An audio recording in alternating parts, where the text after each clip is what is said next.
Guys, welcome back to my YouTube channel. तुम्हारी फाइलों में गांव का मौसम गुलाबी है, मगर ये आंकड़े झूठे हैं, ये दावा किताबी है।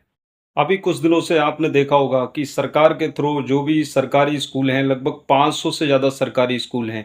ये मैटर चल रहा है कि प्राइवेट स्कूल ज़्यादा बेटर है या सरकारी स्कूल ज़्यादा बेटर है। तो सरकार ने डिसीजन लिया था कि 500 से ज़्यादा सरकारी स्कूल को मर्ज करके उनको प्राइवेट सेक्टर में तब्दील किया जाएगा।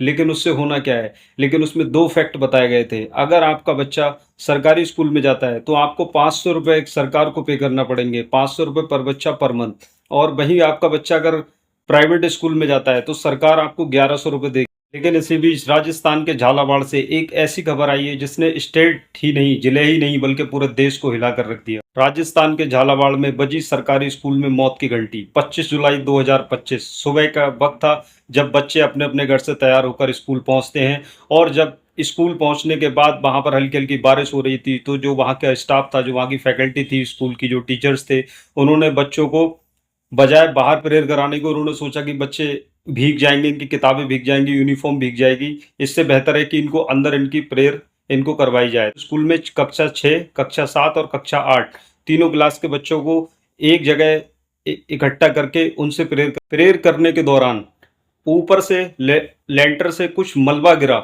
गिट्टी, कंकर या पथरी कुछ। तो एक दो बच्चों ने उसमें नोटिस किया, तो उन्होंने टीचर्स को बोला कि ऊपर से गिट्टी गिर रही है, लेकिन टीचर्स ने उनको खामोश कर दिया।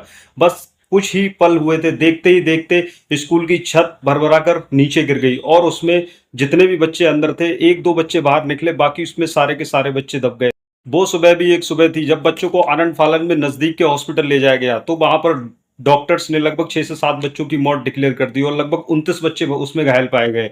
वो सुबह भी एक क्या सुबह थी, जो अंतिम सुबह बन गई, जहां बच्चे तालीम हासिल करने के लिए गए थे और उनको उनके माँ बाप ने नहला धुलाकर, कपड़े पहनाकर, छोटे छोटे प्यारे प्यारे मासूम बच्चों को स्कूल भेजा। लेकिन उनको ये नहीं पता था कि वो स्कूल ही नहीं बल्कि उनका वो शमशान घाट बन जाएगा। बिल्डिंग लगभग 60 से 70 साल पुरानी थी। इसमें पहले भी कंप्लेंट्स आई थी कि इसके अंदर क्रैक्स पड़ रहे हैं, इसके लेंटर में क्रैक्स पड़ रहे हैं, दीवारों में क्रैक्स पड़ रहे हैं। लेकिन अगर उसके लिए पैसा भी आया होगा तो वो सिर्फ कागजी फाइल में दबकर रह गया, ना कि उसकी छत की और उसके मेंटेनेंस और उसमें रिपेयरिंग में लगा। 5 टीचरों को स्कूल के सस्पेंड किया गया। लेकिन क्या आप समझते हैं, सवाल तो अब भी वही है, क्या इसके लिए टीचर जिम्मेदार हैं? सिस्टम की कोई गारंटी नहीं है, मेंटेनेंस इंजीनियर की कोई गारंटी नहीं है। जिसने जो मेंटेनेंस इंजीनियर होते हैं वो भी अपना इसका निरीक्षण करते हैं। 60-70 साल पुरानी बिल्डिंग में ये स्कूल कैसे बिना मेंटेनेंस के चल रहा था, ये भी एक सवाल बनता है। हमारे देश में स्कूल को शिक्षा का मंदिर कहा जाता है। सोचिए, अगर वो शिक्षा का मंदिर ही गिर जाए तो फिर बच्चे पढ़ने फिर कहाँ जाएंगे? लेकिन सवाल अब भी जिंदा है।